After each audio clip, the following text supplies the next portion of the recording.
adaptation in plants, terrestrial plant, aquatic plant, dispersal of seed, uncommon plant. Every living organism react to its environmental condition, and this naturally leads to variation of its behavior, morphology, anatomy and physiology.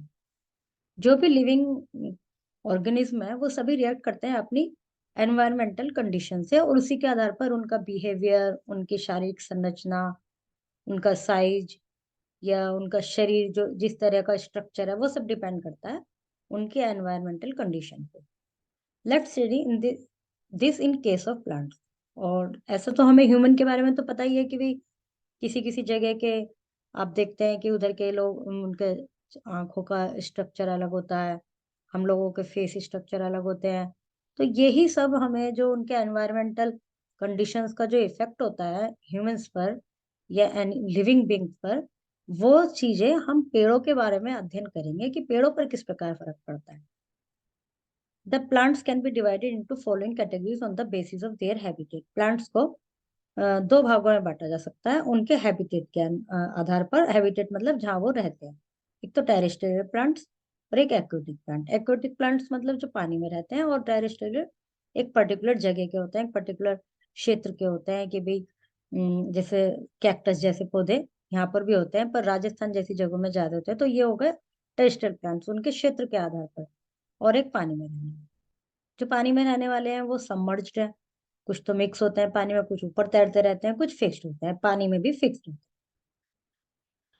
उसके बाद ये वाले जो है हमारे plants of cold climate, ठंडे climate के, planes के, हॉट एंड डम क्लाइमेट के, गर्म जगह के, डेजर्ट के, रेगिस्तान के, और मार्शी एरिया मतलब जहाँ की उपजाऊ भूमि नहीं है, थोड़ा नुकीले वगैरह, थोड़ा रफ प्लांट्स एरियाज के। Terrestrial plant, such plants grow on land, ये लैंड पर ग्रो होते हैं। They can be studied under the following headings. इनकी फॉलोइंग टाइप हो सकते हैं। Plants of cold climate, cold climate के such type of plants need very low temperature to grow. इन प्लांट्स को बहुत ही कम टेम्परेचर की जरूरत होती है ग्रो होने के लिए, मतलब ज्यादा गर्मी में ये नहीं होते, बहुत लो टेम्परेचर में होते हैं। The trees like deodar, fir, pine, spots are very common in cold region. जहाँ ठंडे एरियाज हैं उनमें देवदार, फर, पाइन ट्रीज वगैरह होते हैं। If you go to Mussoorie, Shimla and Kashmir or at any other hill station, observe the leaves and you will find that these are different from those of common garden plants. तो यदि तुम ऐसे हिल areas पे जाओगे मसूरी, शिमला और कश्मीर जैसों में, तो वहां पर आपको जो पेड़ पौधे या जो पत्तियां दिखाई देंगी वो कुछ अलग ही दिखाई देंगी अपने कॉमन प्लांट्स की अपेक्षा। जैसे हम यहाँ पर दिखाई देते हैं वहां कुछ अलग तरह के होंगे। Most of them have needles like leaves with smooth surface. बहुत ज्यादातर उनमें एक निडल सुई की तरह की लीव्स होती हैं, पत्तियां होती हैं, सरफेस स्मूथ होती है। Do you know why? क्यों? So that they can easily drop down the snow during the snowfall. जब बर्फ पड़े तो जो हमारे यहाँ की पत्तियां वो चौड़ी चौड़ी होती हैं, ऐसे चिपटी उनके ऊपर तो आराम से रुक जाएगी बर्फ भी, पानी भी ठहर सकता है। लेकिन इसलिए ताकि वो बर्फ नीचे गिरती रहे और वो खराब ना हो, इसलिए उनकी मतलब शेप वैसी ही बन जाती है जैसे उनका एटमोस्फियर होता है। They have thick woody and straight stem. उनका जो तना होता है वो थिक होता है, वुडी होता है, लकड़ी का होता है, मोटा होता है। प्लांट्स ऑफ प्लेन, प्लेन में जैसे एरियाज में हम रहते हैं हम सब प्लेन्स में ही हैं। These plants grow in moderate condition of moisture and temperature. ये मॉडरेट कंडीशन में होते हैं, टेम्परेचर की भी और मॉइस्चर की भी, बहुत ज्यादा ना ठंड ना बहुत ज्यादा गर्मी। In winters they protect themself by shedding their leaves. सर्दियों में वे अपने आप को बचा पाते हैं पत्तियां गिरा कर अपनी। Their stem are solid and well branched. उनके जो स्टेम्स होते हैं सॉलिड होते हैं और पूरी शाखाओं से ढके रहते हैं, तने इधर उधर उन पे सब लटके रहते हैं, उन पे ब्रांचेस लटकी रहती हैं। Stomata are usually present on both the surface of the leaves, for example mango, peepal, sheesham, neem etcetera. Stomata मतलब पत्तियों के छोटे छोटे छिद्र उनकी पत्तियों में होते हैं, और उदाहरण के लिए इसमें मैंगो, पीपल, शीशम पेड़ और नीम पेड़ का एग्जाम्पल दिया गया। प्लेन्स ऑफ हॉट एंड डम क्लाइमेट, अब कुछ पहले सर्दी वाले हो गए, अब ये नॉर्मल वाले हो गए, अब ये हो गए बहुत ज्यादा गर्मी और डैम्प नमी वाले स्थान की। सच type of plants grow in enough humidity and temperature. इनको बहुत ज्यादा टेम्परेचर और बहुत ज्यादा ह्यूमिडिटी चाहिए होती है। They can bear the fluctuation in temperature and moisture because they are well adapted according to their habitat. वो आसानी से टेम्परेचर को झेल पाते हैं, फ्लक्चुएट कर पाते हैं उसमें, उन पे कोई दिक्कत नहीं होती उन्हें, क्योंकि वे वेल अडेप्टेड हैं अपनी अकॉर्डिंग, कंडीशंस के अकॉर्डिंग, वो सूखते नहीं है। सो दे रिमेन एवरग्रीन, हमेशा ग्रीन रहते हैं। For example teak and coconut, coconut tree और टीक का पेड़। Plants of desert, these plants are also called these plants are also called xerophytes. They grow in relatively dry habitat, ये xerophytes कहलाते हैं, इनका नाम है एक तरह से, जो डेजर्ट में होते हैं और ये ड्राई हैबिटेट में होते हैं, सूखे एरियाज में होते हैं। In such plant the stem is profoundly branches, usually stunted, woody, dry and hard. इनकी जो ब्रांच होती है वुडी होती है, ड्राई होती है, कठोर होती है। Leaves are reduce in size और एब्सेंट, लीव्स इनकी साइज में छोटी होती हैं और या होती नहीं। स्केल लाइक और spiny, can you explain why the leaves are reduce? तो क्यों चली जाती है इनकी लीव्स, पढ़ते हैं अभी आगे। ये सब डेजर्ट के हैं, terrestrial plant in desert. As you know in desert water is scarce, desert में पानी बहुत कम होता है।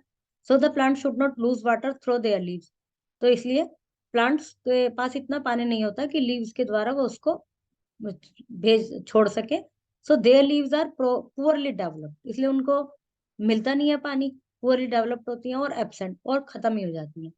And work of the leaves is taken over by the fleshy green stem, फिर जो पत्तियों का काम होता है भोजन बनाना पौधों के लिए, फूड फैक्ट्री कहलाती है, फिर वो काम उनके हरे तने के द्वारा किया जाता है।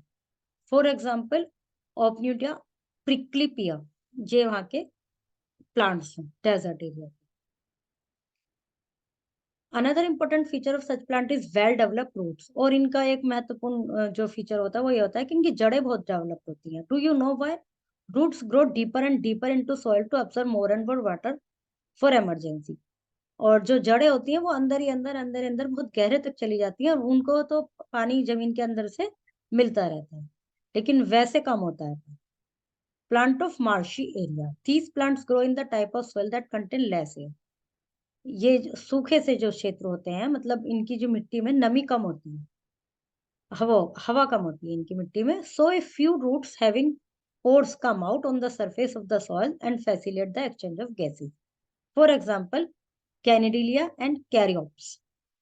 मार्शी एरियाज में पानी, उसमें मिट्टी में हवा कम मिलती है, इसलिए इनकी जो जड़ें होती हैं उससे एक आध छिद्र ही बाहर आता है, एक आध और बाहर आता है, जो कि मिट्टी से बाहर आता है और एक्सचेंज, वही गैस को हवा से ले सकता है, हवा लेता है तो जो थोड़ा सा हिस्सा जो बाहर आता है।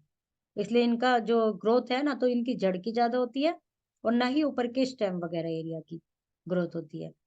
कैनिडिलिया और कोरियोप्स इस तरह के प्लांट है। ये नहीं देखे होंगे, ज्यादातर किसी ने भी नहीं देखे होंगे कैनिडिलिया कैरियोप्स प्लांट्स। अब एक्वेटिक प्लांट्स जो कि पानी में रहते हैं, these plants grow in water and extremely wait soil, ये पानी में उगते हैं, बहुत ज्यादा गीली मिट्टी इनको चाहिए होती है। On the basis of their comparative degree of water requirements and habitat, they can be further classified into 3 natural categories. उनको कितने, किस पौधे को कितने पानी की जरूरत होती है, इसके आधार पर उनको आगे 3 भागों में बांटा गया है। Submerge plant, these plants are found under the water, पानी के बिल्कुल नीचे। They have very small and narrow leaves, उनकी छोटी और पतली पत्ती होती हैं। The leaves are without stomata, उनमें स्टोमेटा नहीं होता। How do they breathe without stomata, फिर उनको सांस कैसे आता है? They perform this function through their general body surface, उनका जो सांस लेने का कार्य होता है वो उनकी पूरी बॉडी से ही होता है। For example hydrilla is submerge aquatic plant, hydrilla plant जो होता है वो सबमर्ज एक्वेटिक प्लांट होता है। इसमें पत्तियां तो होती नहीं है, यही है सारा इनका स्टेम कह लो या जो भी इनकी पूरी बॉडी है, इसमें से ये सांस लेते हैं।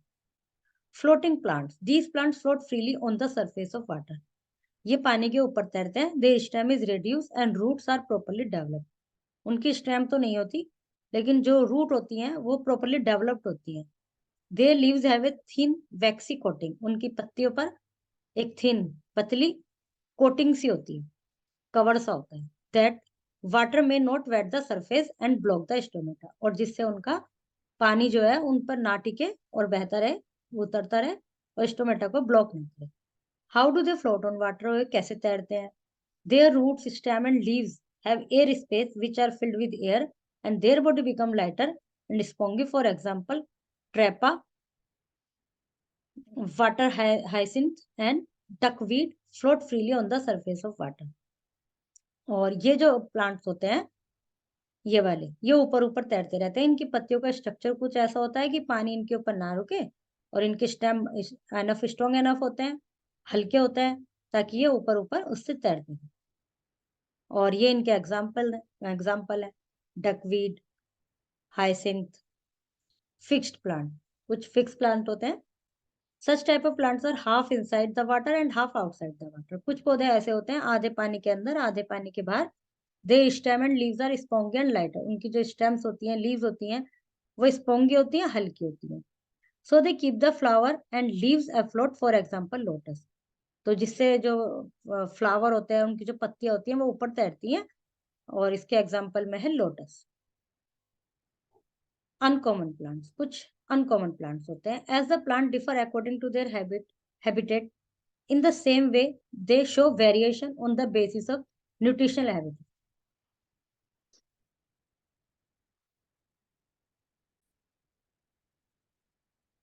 A few interesting example are given here for you. कुछ एग्जाम्पल हैं जो कि अनकॉमन प्लांट्स होते हैं उनके। Insectivorous plant. These plants can make their food themselves by the process of photosynthesis, but they fulfill their protein requirement for small insects. ये जो plant होते हैं ये अपना फूड बनाते हैं फोटोसिंथेसिस के प्रक्रिया के द्वारा ही, लेकिन फुलफिल करते हैं अपनी प्रोटीन की रिक्वायरमेंट स्मॉल इंसेक्ट से। For example, in a pitcher plant the leaves become colourful. Pitcher plant की जो पत्तियां होती हैं कलरफुल होती हैं। And pitcher like to attract and trap the insect. और इंसेक्ट्स को अट्रैक्ट करती हैं और उसको फिर ये यहाँ पर इसको अपने अंदर पकड़ लेती हैं। In a Venus fly trap plant the leaf has tentacles and structure resembles the palm and fingers of our hand. और वेनस फ्लाई ट्रैप की जो लीव्स होती हैं वो हमारी उंगलियों की तरह होती हैं। These tentacles enable the plants to trap and kill the insect. ये उनको पकड़ लेती हैं, उनको मार देती हैं। Dispersal of seed. Flowering plants produce numerous seeds and fruits. जो जिनमें फूल उगते हैं, जिन पौधों में, वो बहुत सारे बीज होते हैं उनमें, और फ्रूट्स होते हैं। Some of the plants which live for many years produce seed everywhere. कुछ प्लांट ऐसे होते हैं जो कई कई साल तक जीवित रहते हैं, तो उनमें कई कई काफी सारे बीज होते हैं हर साल। If all the seeds or fruits produced by plant fall directly underneath its parent plant, then the growing seed will cover all the space and object soil. तो उसके जो जितने सारे बीज हर साल होते हैं, यदि वो वहीं गिरते रहे तो वो इतना ज्यादा वहां पे पौधे हो जाएंगे कि मिट्टी को एग्जॉस्ट कर देंगे, मिट्टी खराब हो जाएगी। मिनरल्स एंड वाटर, और मिनरल वाटर सब उसमें ही एग्जॉस्ट हो जाएगा। अंडर सच कंडीशन, तो ऐसी कंडीशन में the seedling can not grow into healthy, तो पौधे अच्छे नहीं उगेंगे एंड वेल डेवलप्ड प्लांट्स नहीं होंगे वो, क्योंकि एक ही जगह बहुत सारे बीज हो जाएंगे तो अच्छा पौधा उगेगा ही नहीं। In the order that the plants may grow well, the seeds are transferred from one place to another by natural agents like wind, running water, animals and birds. This is called dispersal of seed. तो इस ऐसी condition में जो बीज हैं जो बहुत सारे इकट्ठे हो गए, वो हवा के द्वारा, पानी के द्वारा, एनिमल बर्ड्स के द्वारा दूसरी दूसरी जगह पर पहुंचा दिए जाते हैं, जिसको डिस्पर्सल ऑफ सीड कहा जाता है। Terrestrial plants that grow on land, aquatic plants that grow in water, deciduous trees that shed their leaves at the same time once in a year, waxy looking like wax. Plant can be divided into two types: terrestrial plants and aquatic plants. Terrestrial plants grow on land, aquatic plants grow on land, aquatic plants grow in water and in extremely wet soil. The minute opening present on the surface of the leaf are called stomata. Stomata help in gaseous exchange. Dispersal of seeds means the carrying of seeds to long distance from a mother plant. Wind, water, animal are the main agencies of dispersal of seeds. Insect-eating plants are called insectivorous plants. The plants which grow on land are called terrestrial plants. The plants found under the water are called submerged plant. Process of food preparation in plants is called photosynthesis.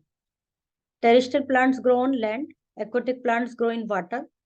Plants of cold climate have needles.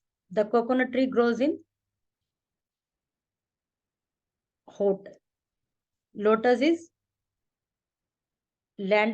fixed aquatic plant. Terrestrial plants grow on land. Yes. Stomata help in gaseous exchange. Yes. Aquatic plant grow in water and extremely wet soil. Yes. Wind, water, animal are the main source of dispersal of seed. Yes. Root of marshy plants grow above the ground. Yes. Root of marshy plants grow above the ground. Yes. Okay. See answer key for further exercises. Now chapter is completed.